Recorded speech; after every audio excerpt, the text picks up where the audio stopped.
kubabwira ikintu kuko nyine nimwe mwaje hano kuri live. Urumva nashaka kubabwira ikintu.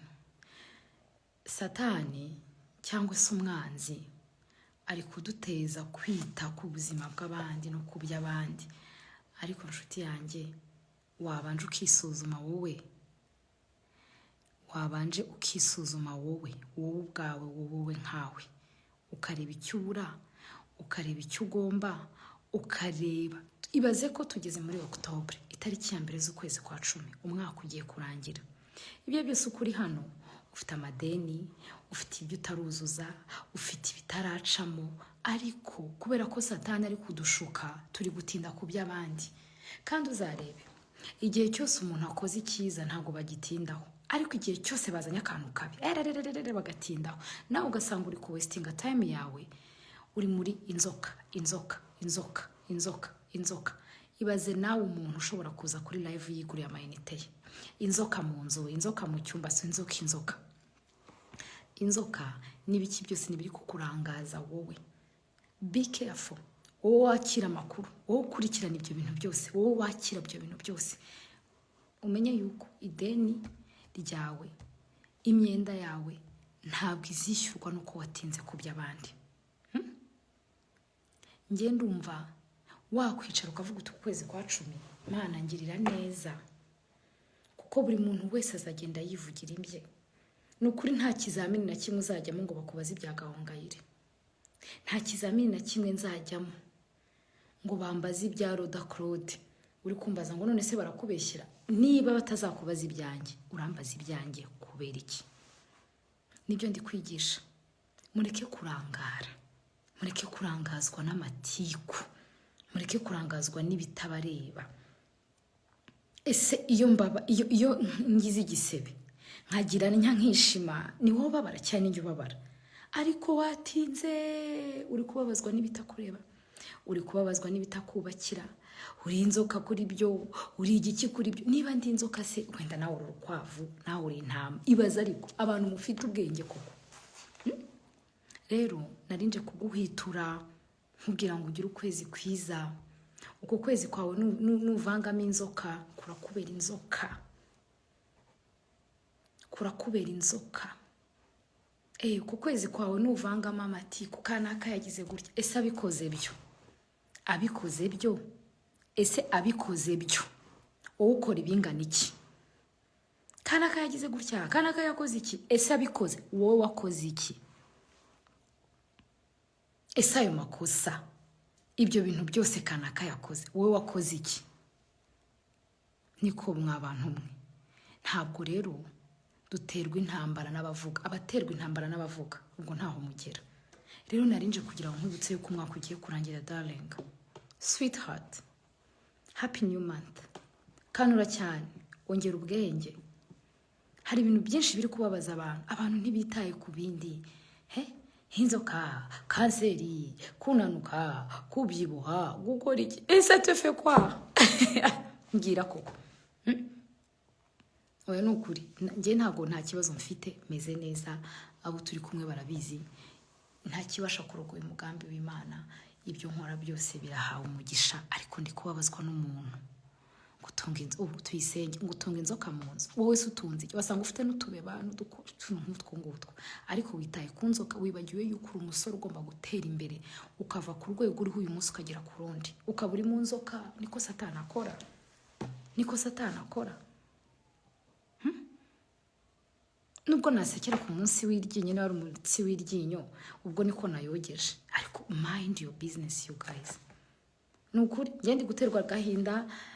Ubutera imbere ateye imbere, abantu bari busy, abantu bari gukora, barashaka iterambere, barashaka kugira gute. Wasanga abo ngabo bagenda bavuga ibyo ngibyo. Nayo kugura amayinite byari ibibazo. So nashaka kuguhitura rero ku kwezi gutangira, kugira ngo ubashe kumenya aho ukiri ibitekerezo byawe, kugira ngo umenye ngo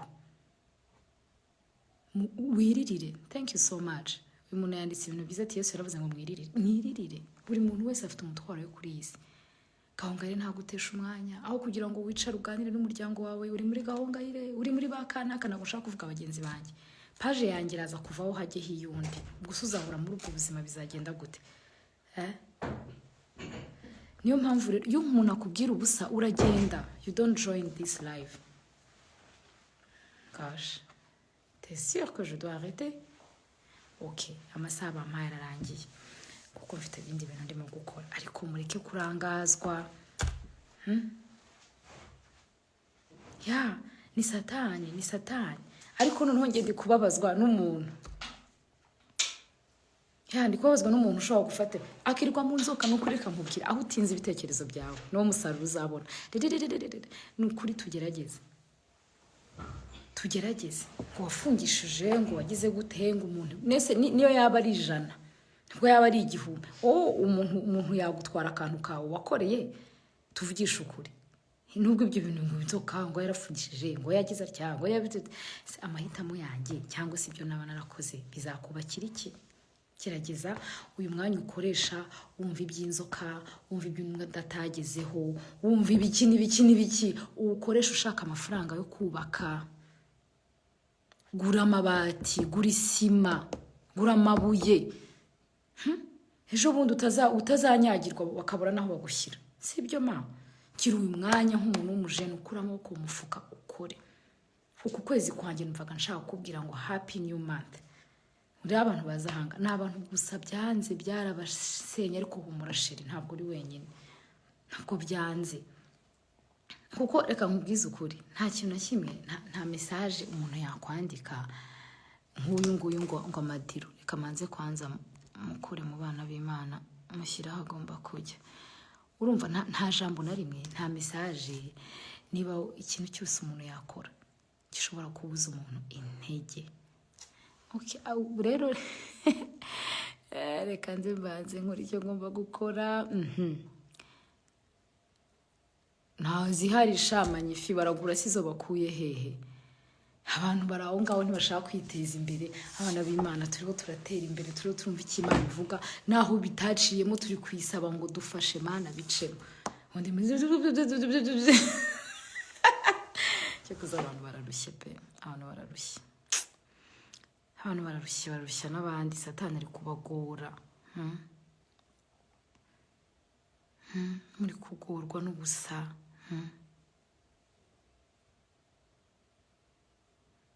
Urumva muri kurushywa n'ubusa kandi ibibazo ni byinshi. Birambabaza iyo umuntu adafata umwanya ngo yiyubake. Uzasanga abandi bagusiga muri iyi si y'Imana. Muri iyi si basinara barati na batobiya muri iyi si turimo turiwe. Mais on va faire de viande quand même. Ça reste 5 minutes. 5 minutes. 5. Il y a magnifique qui est là, au fait. Icya gatatu rero reka nyivuga. Icya mbere nakibabwiye ni ukuva mu buzima bw'abandi bantu ukajya mu buzima bwawe, kuko muri wowe niho harimo imbaraga zikomeye. Ibyo utashoboye uzaba ubigera, ibyo utashoboye uzabigera hari uko wabanje kubireba muri wowe. Icya kabiri, ahantu utinze ibitekerezo byawe nutinda kwa kanaka bizakuba. Hano rero ibana umwanya n'amafaranga uri kumbwira ngo umwanya urarangiye. Anyway, thank you so much. Ndashimira abantu mwese, ndamuhise mbona Team Production mwarakoze cyane kumfata neza, merewe neza. Ahantu mwashyize nahakunze, ndi muri retraite, mwampaye akanya gato yo ko gukora live. Ndayikoze ariko ndabashimiye. Hama nshimira abantu bose turi kumwe mu gitaramo kuri uyu wa gatandatu Ton Hotel Avenue Louise. Hari ibintu bidasanzwe, muze tu celebrating Imana, turirimbira Imana, turamya Imana, ijwi rirahari. Urumva bigende ne biju barayinyaka mu kanya barampaye iminota mike ya kame. Urumva nta kintu kiryoha nko kuba muri retraite nk'iyi ngiyi ndimo, abantu bagukunze, witaweho n'ababiju ba magnifique. Team Production yose turi kumwe, retraite ni tous. Ugasanga rero abandi bantu bari kunanizwa n'ibyo batafite. Anyway, abantu turi kumwe kwa gatandatu, Imana ibaha umugisha, mbafitiye amakuru meza cyane ndibuze kuyabagezaho. ndayabagezaho vuba cyane tuzahure dans Hotel Avenue Louise ndabibona ba Bijou bazaharara ba Magnifique bazarara hanyuma samedi mu gitondo ku cyumweru tuzagira meet and talk kuri breakfast. Imana ikomeze ibaho umugisha ibagirire neza. Samedi ntuzabure ariko se myanya mu kanya baraje bayifunge. Ils ont fermé déjà le ticket du concert. Ah, c'est ok. Bijou réserve iryo jwi rya Guys, umutima wanjye uranyuzwe, umutima wanjye urashima Imana, nshimiye Imana kuri mwebwe mwese mumbwira muti murankunda, nanjye ndabakunda. Urukundo n'imbaraga, urukundo ruranesha. Ariko ijambo nabasigira ry'Imana nuko kubera yuko umwami Imana azadutabara niyo mpamvu tutamwara. Ijambo ry'Imana abana ndabakunda cyane baje. Ijambo ry'Imana rero n'ubuzima. Nari mfite icyumweru cyitwa Rema Week. Imana yaremye ibintu byinshi cyane. Yaremye ibyananiwe kuremeka. Ijambo kandi rikavuga ngo ega biremwe none ahangaha, biremwe none ahangaha. Ndashima Imana rero yuko hari ibyo iremye kandi kabirema none ahangaha. Uku kwezi rero numvaga nshaka kubwira ngo happy new month, happy October, happy new month. Team Production amatike ni nkaho yasimbizi mujye kuri Team Production mubaze ko amatike gihari je ntabyo nzi ariko zishobora kuba zigiye gufungwa mu kanya zigiye kurangira. So rero Imana ibaho umugisha, Imana ibagirire neza. Je réserve ma voix pour le 5, c'est vrai, je dois franchement je dois. Niba Clémy, merci beaucoup, je dois le faire. So uku kwezi rero Imana ibaho umugisha, umwami Imana azagutabara niyo mpamvu utamwara. Uku kwezi ukwinjire mutarangaye turabira igihe gitoya kugira ngo turangize umwaka. Utazarangiza umwaka abandi bariho barasoroma, wowe urimeze uriki kubera ko wasize ubuzima bwawe aho butagomba kuba. So yewe ubuzima bw'Iburayi sinari mbumenyereye bw'abazungu hano bakubwira amasaha make nijya kuri live nka flowing ariko biranze. Happy new month and God bless you. Umutima wanjye uranyuzwe kwifurije ibyiza. Icya kabiri murakibuka, icya gatatu nacyo ukomeze wizera Imana. Iki cyumweru turimo rero cyitwa Victory Week. The Victory Week is here, so I want abashaka insigaje ndazikugurira zose Bijou. Yes, Imana ibaho umugisha ariko ntago nasoza ntababwiye yuko tugomba kwirinda. I am living my lovely.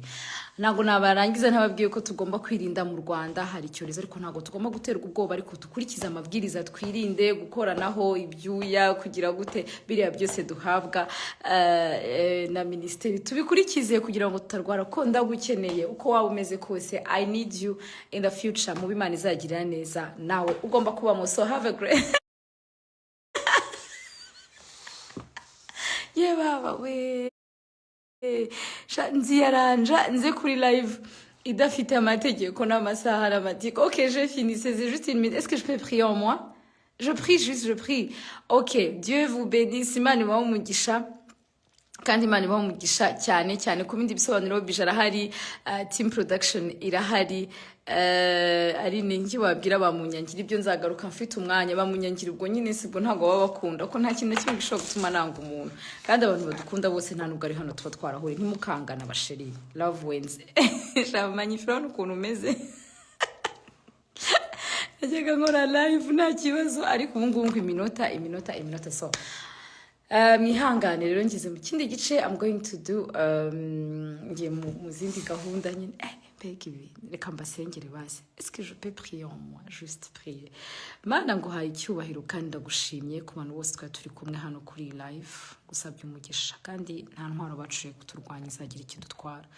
Uri umurengezi wacu, uri umuremyi, uzi byose kurusha uwo ari we wese. Ndagushimira ko ngihumeka umwuka w'abazima nkiriho ngihumeka ntago nzareka kuvuga ineza yawe uko naba ndi kose, naba ntuje, naba ndi hasi, naba ndi hejuru, naba nazamuwe, naba ntazamuwe, mu bihe byose uri Imana. The Bible says that God is good all the time, even in this time. God, you're so good, you're so amazing. Girira neza abankurikiranye, abarushye ubaruhure, abababaye ubanezeze kuko uri Imana inezeza. Narabibonye, ndagushimira uko twabanye eko gushakaho ubuntu bwawe ubumuhe kandi ukomeze ubane nanjye. Imbaraga zawe zibe byose kuko sinzarambirwa, sinzaceceka kuvuga ineza yawe kuko nyibona uko bwije nuko bukeye. Mu izina rya Yesu, amen. Amen, amen, amen. Iyi live is saving. Oh, why? N'ubundi abantu bakunda content bakuye hano bayitwaye deja, ariko Imana ibaha umugisha kandi igihe cy'ubuhamya ni iki ngiki. Happy new month. Uku kwezi kukubere ukwezi kukubera ukwezi k'ubuhamya kandi kukubera ukwezi ko gusingira iby'Imana yakuvuzeho, kandi wirinde cyane kuko turi mu mpera z'umwaka. Rero nawe icyo wasabye Imana ikiguhe, ariko nawe ni igihe cyawe cyo kwita ku byawe, ugatunganya ibyawe, ukita ku byawe, kandi Imana irahari kugira ngo izakugirire neza. Ku kwezi rero ntikukubera ukwezi ko kurangara, kuko Satani arangaje benshi, kuko ngo yazanywe no kwica, kwiba ndetse no kurimbura. Ariko nshima Imana yuko ivuga ngo nzi ibyo nibwira kutugirira, irabizi ngo ni byiza si bibi, ngo tureme mu mutima w'ibyo tuzabona hanyuma. Impamvu itabitubwira ni ukubera ko ibizi ko ari byiza kandi bizadufasha mu bihe bya